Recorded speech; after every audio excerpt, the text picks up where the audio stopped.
सुबह उठकर वनजाक्षी देखती है कि जहाँ पिछली रात को एक छोटा सा पौधा था, वो अगले दिन एक बड़ा 6 फुट वाला पेड़ बन चुका था। और इतना ही नहीं, उनपे बैंगन भी इतने भरे भरे और 4 गुना बड़े भी उग गए थे। ये देख वनजाक्षी अपनी आंखों का खुद यकीन नहीं कर पा रही थी। पेड़ के पास आकर उसे जांचने लगती है। ये कैसे हुआ? ये मुमकिन कैसे है? कल तक तो ये पौधा था, आज पेड़ कैसे बन गया? वो ऐसे सोच में पड़ गई थी कि इतने में उसकी बेटी वसुंधरा वहां आकर उस पेड़ को देख ऐसे ही चौंक जाती है। कुछ देर बाद वो हार मानकर कुछ बैंगन को लेकर उनका भरता बनाती है। बस वो भरता स्वादिष्ट था। उस स्वाद पे फिदा होकर माँ बेटी दोनों बचे कुछ बैंगनों को उनके आजू बाजू पड़ोसी लोगों में बांट देते हैं। अगले दिन उस बैंगन के स्वाद पे फिदा होकर बार बार वनजाक्षी के घर आकर उनसे बैंगन पूछते हैं। और इतना ही नहीं, जितने बैंगन को कल वो पेड़ से तोड़े थे, उतने ही बैंगन अगले दिन वापस उग गए थे। ये देख माँ बेटी दोनों आश्चर्यचकित हो जाते हैं। तब दोनों फैसला करते हैं कि इन बैंगनों को मुफ्त में नहीं देना है। ये कहकर बेचते हैं कि ये जादुई पेड़ है और इसके बैंगन बहुत स्वादिष्ट हैं। ऐसे वो बैंगन दुगने रेट में बिक जाते हैं। कुछ ही दिनों में इन स्वादिष्ट बैंगनों के बारे में और वो बड़ा सा बैंगन के पेड़ के बारे में इधर उधर बात फैलकर आजू बाजू पड़ोसी शहर तक पहुंच जाता है। इसलिए हर रोज सुबह शुरू होते ही पेड़ में भर के बैंगन उगते थे और उनके लिए लोगों की लाइन लग जाती थी सुबह सुबह, और वो भी वनजाक्षी के घर के बाहर। वनजाक्षी का पैसों का डिब्बा हर रोज पैसों से भर जाता था और ये बहुत साधारण सी चीज होती थी। कुछ ही दिनों में वनजाक्षी का नाम बैंगन से जुड़ गया और सब उसे बैंगन बेचने वाली वनजाक्षी करके बुलाने लग गए। और इतना ही नहीं, वो बहुत कम समय में उस सारे गांव में सबसे अमीर बन जाती है।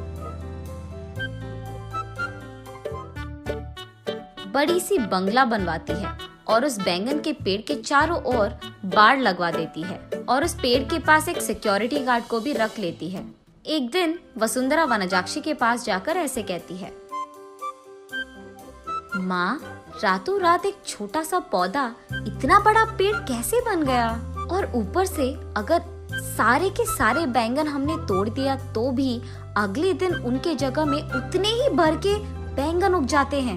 ये कैसे मुमकिन है? अरे हाँ, मैं भी इस चीज के बारे में सोचना भूल गई। चलो, जो भी हुआ उनसे हमारा अच्छा ही तो हुआ। अब तो मुझे तुम्हारी शादी की भी कोई फिक्र नहीं है बेटा, ऐसे कहती है। और ठीक तभी वनजाक्षी को एक बात याद आती है। उस समय में जब भी वनजाक्षी के लिए रिश्ते लाते थे तो कुछ भी सेट नहीं होता था। अगर वसुंधरा को लड़का पसंद आ गया तो लड़के वालों को इनका दहेज नहीं पसंद आता था, और अगर लड़के ने वसुंधरा को पसंद कर लिया तो वसुंधरा को वो लड़का पसंद नहीं आता था। ऐसे बहुत सारे रिश्ते देख देख कर वनजाक्षी थक कर ये सोचने लगती है कि शायद उसकी बेटी के कुंडली में कोई दोष है, इसीलिए वो बहुत सारे पूजा पाठ करवाती रहती थी। ऐसे ही एक दिन वो मंदिर में पूजा करवा के घर लौटती रहती है। तब रास्ते में उसे एक बैंगन का टुकड़ा नजर आता है। उसे लेकर वो अपने घर के सामने रख देती है। और कुछ दिन बाद उस जगह में एक छोटा सा पौधा उग गया था। मंदिर जाने से पहले उन बैंगनों को देख वनजाक्षी सोचती है, घर आने के बाद ना इन बैंगनों का एक बहुत अच्छा भरता बनाना है मुझे। यही सोचते हुए वो मंदिर चलती रहती है।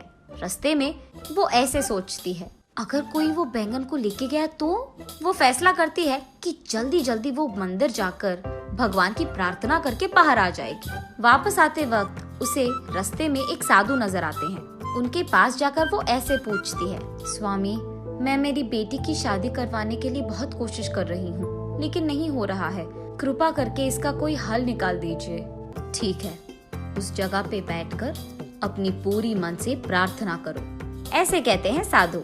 तब वनजाक्षी उस साधु के सामने बैठकर इसी डर में पड़ी रहती है कि कहीं कोई उस बैंगन को चुरा ना ले। हे भगवान, मेरे घर जाने तक उन बैंगनों को संभाल के रखना, किसी को उसे चुराना नहीं है।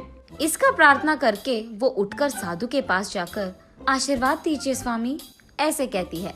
तब साधु कहते हैं, जो प्रार्थना तुमने अपने मन से, पूरे मन से किया है, तुम्हें वो हासिल होगा, और वो भी दुगने में। जाओ बेटी। तब जाकर वनजाक्षी को समझ आता है कि हुआ क्या था, और वो वसुंधरा को ये सब समझा देती है। तो तुमने मेरे शादी के बारे में नहीं, बैंगन के बारे में प्रार्थना किया था। हाँ, तुम भी ना, ये कहकर हंस लेती है।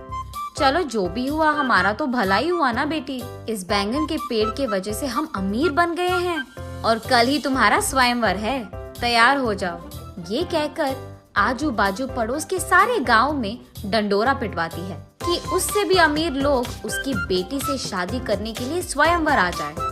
तब तक बैंगन बेचने वाली वनजाक्षी तो बहुत प्रसिद्ध थी, और उस घर के जादुई बैंगन का पेड़ भी। इसीलिए उससे रिश्ता पक्का करने के लिए बहुत सारे अमीर लोग लाइन में लग गए थे। उनमें से अमीर और अच्छा दिखने वाले एक आदमी से वनजाक्षी अपनी बेटी वसुंधरा की शादी करवा लेती है। कुछ दिन बाद जब उसके सारे जिम्मेदारियां खत्म हो गई थी, वनजाक्षी उस बैंगन के पेड़ के पास बैठकर ऐसे सोचने लगती है, उस दिन मुझे इस बैंगन के बारे में काश कुछ सोने का ख्याल आया होता। बैंगन के बदले में सोना दुगने में मिल जाता था, तब मैं और अमीर बन जाती थी। हाँ।